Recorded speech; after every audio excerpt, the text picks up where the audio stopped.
Notícia que acaba de chegar, 2 explosões foram registradas agora há pouco em frente ao Supremo Tribunal Federal, na Praça dos Três Poderes. Por volta de 7h30 da noite, foi possível ouvir o barulho de 2 explosões, com um intervalo de aproximadamente 20 segundos. Há uma morte, mais viaturas estão chegando a todo momento. Segundo testemunhas e agentes de segurança, um homem que estava aqui na Praça dos Três Poderes arremessou um explosivo na Estátua da Justiça. E logo em seguida, houve uma segunda explosão. A Polícia do Distrito Federal também confirma que houve uma explosão de um carro a poucos metros daí, no estacionamento que fica no prédio da Câmara dos Deputados.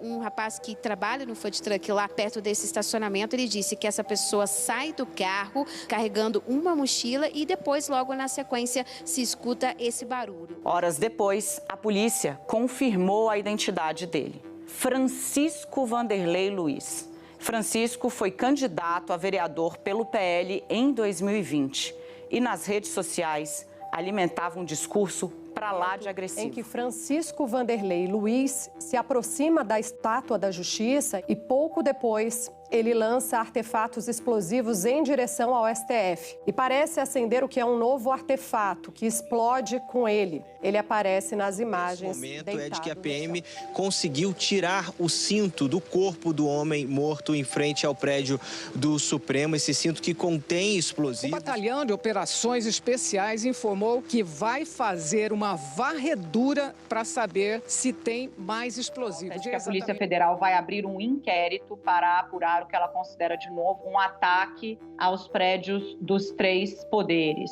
A PF enviará as informações desse inquérito para o ministro Alexandre de Moraes, que é o relator da investigação sobre os atos golpistas do dia 8 de janeiro. Não existe possibilidade de pacificação com anistia a criminosos. Nós sabemos, e vocês que atuam no Ministério Público sabem, que o criminoso anistiado é um criminoso impune. E a impunidade vai gerar mais agressividade, como gerou. Polícia Federal em Santa Catarina conseguiu encontrar a ex-mulher, a ex-companheira. Ele, gente, segundo ela, esteve em acampamentos que pediam uma intervenção militar, um golpe de Estado, após a derrota de Jair Bolsonaro em 2022. O autor do atentado tinha, inclusive, compartilhado com ela pesquisas sobre como proceder nesse ataque que ele fez. Do fato em si, ele falava que ia matar gente. O Alexandre de Moraes. Sim, mas só o Alexandre de Moraes ou... E quem estivesse perto naquela hora. É. Ele falou que mataria, ele se mataria.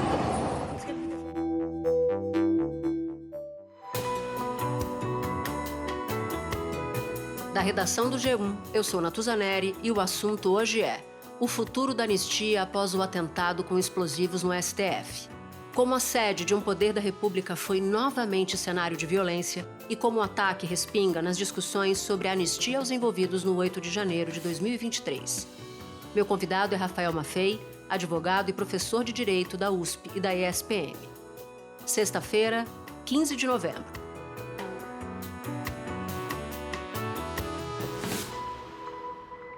Maffei, eu quero começar conversando contigo sobre os reflexos do atentado no Supremo, sobre o debate da anistia.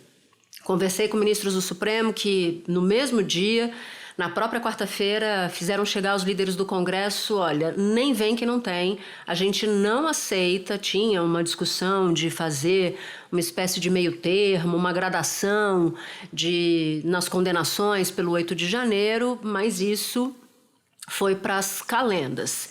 Como é que esse atentado recai sobre essa pauta que é tão cara aos bolsonaristas? Olha, Natuza, para a anistia, para as negociações políticas da anistia, é péssimo para quem pretendia ser anistiado.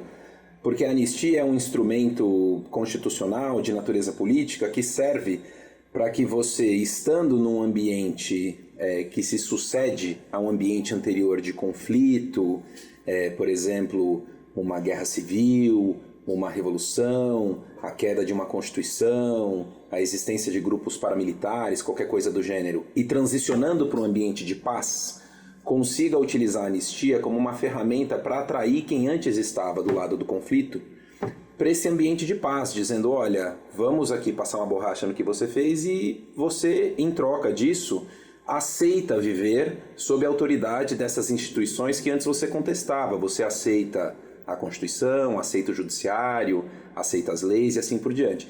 Portanto, o contexto da anistia é um contexto onde partes que antes estavam em conflito desejam agora viver sob paz, aceitando a autoridade política das instituições que existem. E isso, evidentemente, é incompatível com uma pessoa que é uma correligionária, justamente desse lado, de um dos lados desse conflito, que é o campo bolsonarista, praticar um atentado contra essas mesmas instituições que deveriam agora anistiá-la. As pessoas acham que podem vir até Brasília, tentar entrar no Supremo Tribunal Federal para explodir o Supremo Tribunal Federal, porque foram instigadas por muitas pessoas, lamentavelmente várias com altos cargos na República.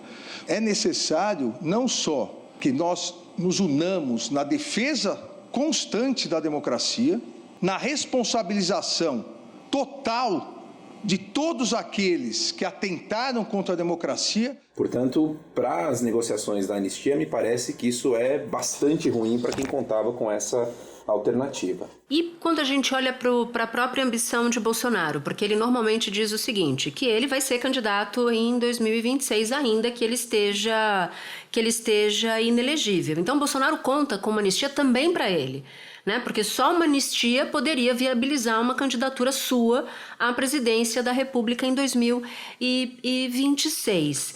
Como é que isso afeta essa ambição do próprio Bolsonaro? Olha, para o Bolsonaro também é péssimo, né? Primeiro porque ele seria, essa sempre foi minha aposta, um dos beneficiários indiretos dessa anistia, e talvez ele vendesse a anistia como algo que objetivava beneficiar, sobretudo, aquelas pessoas que estão lá cumprindo altas penas porque seguiram a sua liderança e praticaram aqueles crimes, quando na verdade ele sempre quis anistia, acima de tudo, para ele. E isso mostra o quanto é difícil trabalhar com o Bolsonaro dentro da chave do perdão institucional para os crimes que são cometidos pelos seus correligionários e pelos seus apoiadores, que em grande parte seguem a sua liderança. O Bolsonaro, para conseguir convencer o Congresso, né, e mesmo numa negociação com o Supremo, que a anistia é um caminho do qual ele é merecedor, precisa se mostrar como alguém que é um líder de um grupo político que joga dentro das regras da democracia, que inclui, inclusive, a aceitação de derrotas, o reconhecimento de adversários e assim por diante. E quando você tem alguém que é um correligionário, né, declarado dele, praticando um ato dessa natureza, e que, veja, é importante a gente reconhecer isso, né? Não é um fato assim tão isolado quanto ele quis fazer parecer, porque existe um histórico de recurso a atentados dessa natureza praticados pelos bolsonaristas no contexto do governo Bolsonaro. Né? A gente teve em junho de 2020 um grupo armados com tochas atacando o STF com fogos de artifício. O protesto na noite de sábado foi chefiado por Sarah Winter, uma das mais entusiasmadas apoiadoras do presidente Jair Bolsonaro. Os manifestantes marcharam pela esplanada dos ministérios na penumbra da noite. Vestidos de preto, com máscaras e empunhando tochas de fogo, seguiram até a Praça dos Três Poderes, em frente ao Supremo Tribunal Federal. 300 do Brasil, viemos cobrar, o STF não vai nos calar. Em dezembro de 2022, logo antes do final do governo, tentaram invadir o prédio da PF, incendiaram o carro, incendiaram o ônibus. Grupos de vândalos se espalharam por parte de Brasília. Atacaram prédios, queimaram carros, ônibus. São grupos de vândalos que estão acampados no QG do Exército há mais de 40 dias. De acordo com a Polícia Civil, Alan Diego dos Santos Rodrigues colocou uma bomba num caminhão-tanque de combustível estacionado a 2 quilômetros do aeroporto de Brasília. E é suspeito de participar do quebra-quebra de bolsonaristas radicais no centro de Brasília no dia 12 de dezembro. Em dezembro ainda, bloquearam rodovias, tentaram explodir caminhão-tanque no aeroporto de Brasília, o 8 de janeiro.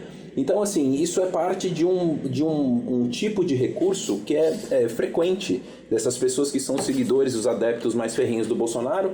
E a pergunta que sobra para as instituições é: por que razão uma pessoa que exerceu e continua exercendo uma liderança dessa natureza deveria ser perdoada para entrar de volta no jogo político, né, como candidato, sem nenhum indicativo de que nada disso vai mudar, né? Não tem, seria quase irracional, do ponto de vista político, conceder um perdão para o Bolsonaro nesse contexto. E tem um outro ponto aí, enquanto você falava, que me ocorria, é que no caso específico de Bolsonaro, quando você tem a condenação dele, né? Você tem a decisão do STF de que ele não pode, de que ele está inelegível, mas você não tem sequer a condenação, se é que ela virá, dos casos atribuídos a ele que são investigados em inquéritos da Polícia Federal, né?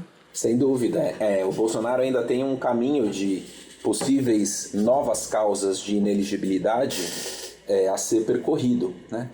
A expectativa é um pouco que agora, passadas as eleições municipais, diversas dessas investigações relacionadas aos atos de 8 de janeiro, no caso específico dele, joias, cartão de vacina, né, possam chegar à conclusão e levar a denúncias que, se levassem a condenações, aumentariam as causas de ineligibilidade dele. Então, uma das perspectivas é, inclusive, que a anistia que o Bolsonaro vai tentar para si seja uma anistia que ali, né, no frigir dos ovos da tramitação legislativa do eventual PL da anistia, possa garantir algum tipo de texto, algum tipo de margem na lei que permitiria a sua defesa lá na frente incluir mesmo essas coisas que aparentemente não têm relação direta com o 8 de janeiro, mas que poderia ser usada, né, por alguma espécie de recurso, como por exemplo os crimes conexos,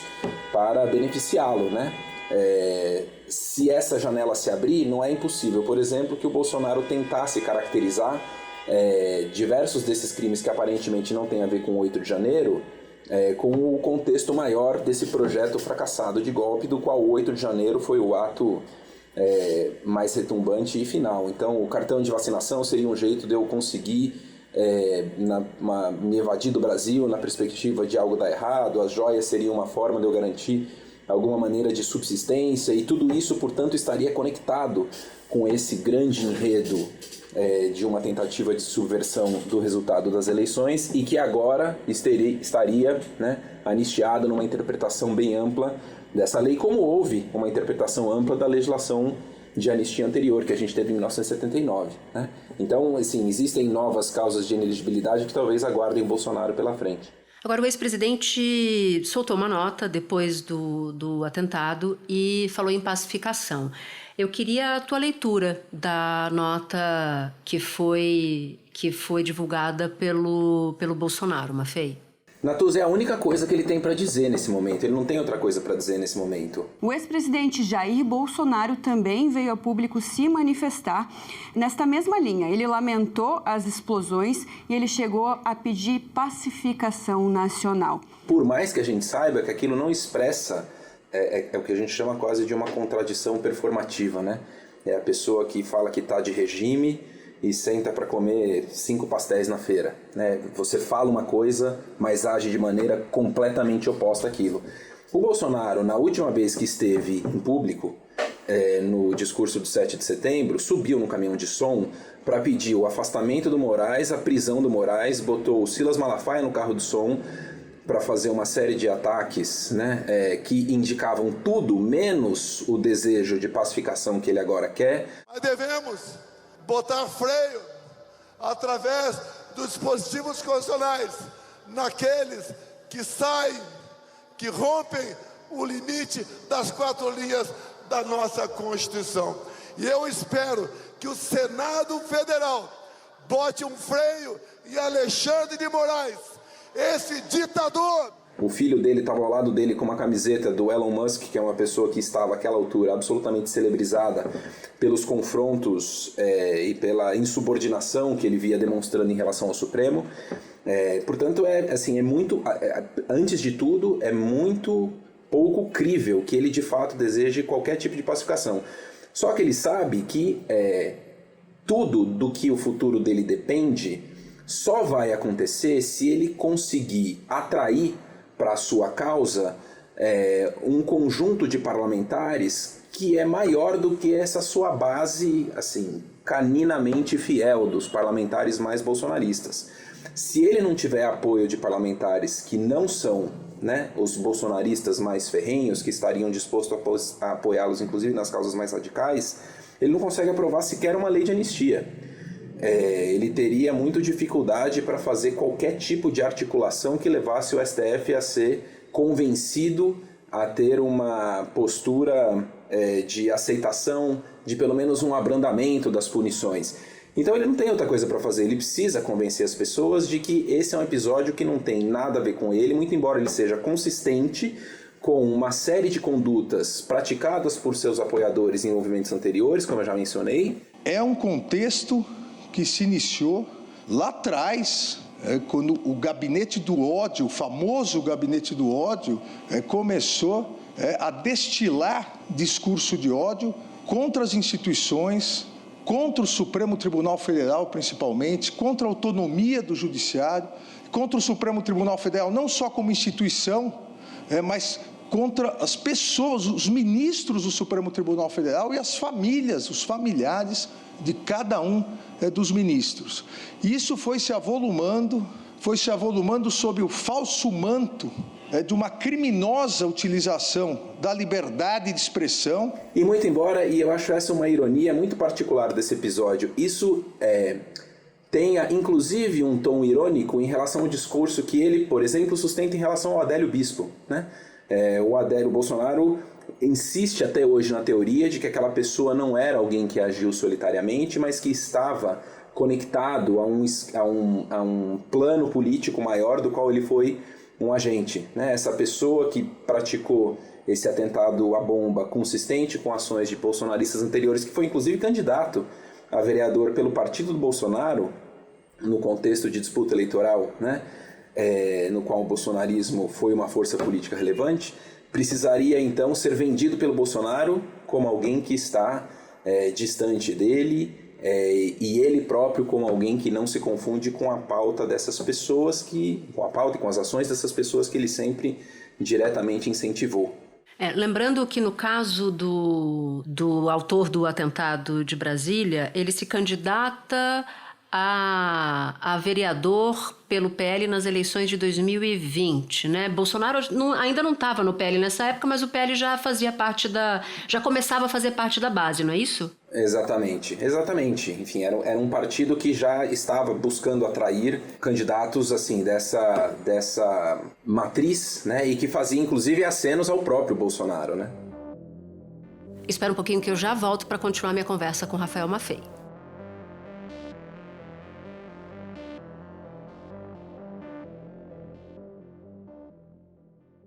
Agora, Maffei, um outro ponto que é importante, porque junto desse caldo de cultura aí que você nos relata até aqui, ainda tem a discussão de impeachment de ministros do Supremo. Isso só pode acontecer no Senado. Bolsonaro, inclusive, já verbalizou que quer uma super eleição de senadores em 2026 para ter maioria para, inclusive, passar impeachment de ministro do Supremo.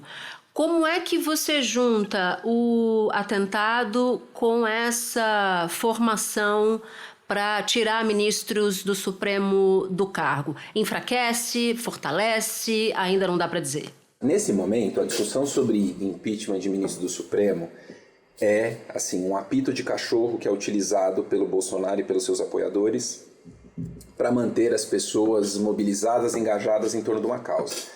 É muito importante a gente destacar que nem do ponto de vista jurídico, nem do ponto de vista político na atual conjuntura, existe qualquer base, né, para isso. Primeiro porque não tem crime de responsabilidade sequer atribuído ao Alexandre de Moraes. Eles falam de impeachment de ministro do Supremo, mas se esquecem que impeachment de ministro do Supremo exige, nos termos da Constituição e nos termos da lei, que se indique um crime de responsabilidade que o Bolsonaro, por exemplo, nunca se importou em apontar qual teria sido o crime supostamente cometido por Moraes ou por quem quer que fosse. E além disso, no Senado, não só não existe voto suficiente para a condenação de um ministro por um impeachment, como também não existe sequer disposição nem do presidente atual, né, nem daquele que é possivelmente o próximo presidente, que deve ser o senador Davi Alcolumbre, né, pelo encaminhamento que as coisas estão tendo, com o compromisso de pautar algo como um impeachment de ministro do Supremo. Portanto, a gente estaria falando de algo que o Bolsonaro está trabalhando para conquistar a partir de 2026, quando serão renovados 2/3 do Senado, quando esse assunto seguramente será pauta de eleições e, assim, eventualmente 2027, quando uma nova presidência do Senado for eleita, caso eles consigam emplacar alguém que queira colocar essa pauta adiante, né? Qualquer coisa ligada a um tipo de ataque, retaliação ou interferência no Supremo neste momento está absolutamente enfraquecida, porque, veja, uma grande parte do que se diz contra Moraes e do que se diz contra o Supremo é que Moraes e o Supremo exageram, inclusive invocando a falso pretexto uma radicalização, um atentado contra a democracia, ameaças à Constituição que seriam falsas, que não seriam reais, porque são pessoas que, né, pais de família, avós e avós e assim por diante, não houve um tiro disparado, aquelas coisas. Quando a gente vê esse atentado acontecer, a gente percebe que o perigo que o Supremo enxerga e que o leva a agir de maneira dura e firme contra essas pessoas não é um perigo inventado, não é uma coisa, um pretexto criado, não é um plano Cohen, né? Uma confabulação mentirosa que serve para que uma autoridade exerça um poder que ela tem de forma dura. A ameaça é uma ameaça que é real e que está ainda viva e à disposição, né, do repertório de algumas pessoas que querem recorrer a todo tipo de ação, mesmo ação violenta, mesmo ação criminosa, para intimidar o Supremo ou para tornarem a si próprios mártires de uma causa que eles esperam que leve a um resultado político que, enfim, né, talvez seja aquele que o Bolsonaro desejasse, mas que ele não tem como, nesse momento, abertamente apoiar. Maffei, depois desse episódio dramático, como é que fica o ministro Alexandre de Moraes? Ele tem sido criticado já faz um bom tempo por críticos ao próprio Bolsonaro e aos métodos do bolsonarismo por prorrogar, por exemplo, mais de 10 vezes o inquérito das milícias digitais. Diante do ocorrido e dessa crítica, que balanço dá para fazer? Ele sai mais forte? Sai mais vulnerável dessa história? Qual é a tua avaliação? Olha, Natuza, sem dúvida alguma, o ministro Alexandre de Moraes agora tem um motivo para dizer, olha, vocês vejam, quando a gente diz que existem ameaças e que existe perigo, que existem pessoas atentando contra as instituições, atentando contra esse tribunal e procurando nos encurralar e nos ameaçar, nós não estamos exagerando, nós não estamos mentindo, né? No que ele tem razão. Agora, é sempre importante a gente lembrar que as ações de um tribunal, de um magistrado, de um ministro, devem ser avaliadas, sobretudo, pelo seu aspecto técnico.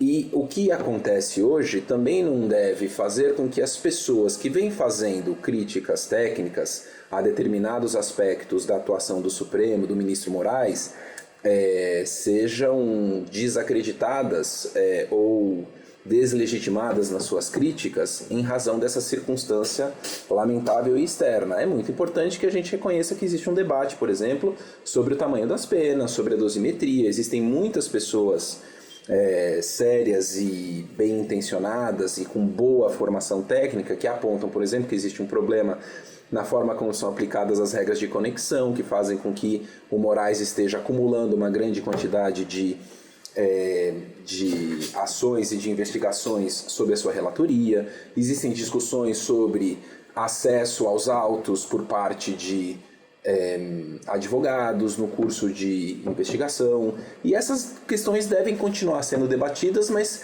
devem continuar sendo debatidas com o espírito de que está se procurando apontar razões pelas quais as ações tomadas deveriam ser eventualmente de outra maneira ou ligeiramente modificadas, e não pelo desejo de você subjugar ou deslegitimar a autoridade do tribunal do ministro Alexandre de Moraes. Mafei, super obrigada por ter topado conversar com a gente. Foi importante a sua vinda aqui hoje no assunto. Eu que agradeço, é sempre um prazer. E para você que ouviu o episódio até aqui, eu vou te fazer um convite: participar do canal do G1 no WhatsApp. Por lá você pode ativar as notificações e receber as principais notícias do dia direto no seu celular. Este foi o Assunto, podcast diário disponível no G1, no YouTube ou na sua plataforma de áudio preferida. Comigo na equipe do Assunto estão Mônica Mariotti, Amanda Polato, Sara Rezende, Luiz Felipe Silva, Thiago Kazuroski e Gabriel de Campos. Eu sou Natuzaneri e fico por aqui. Até o próximo assunto.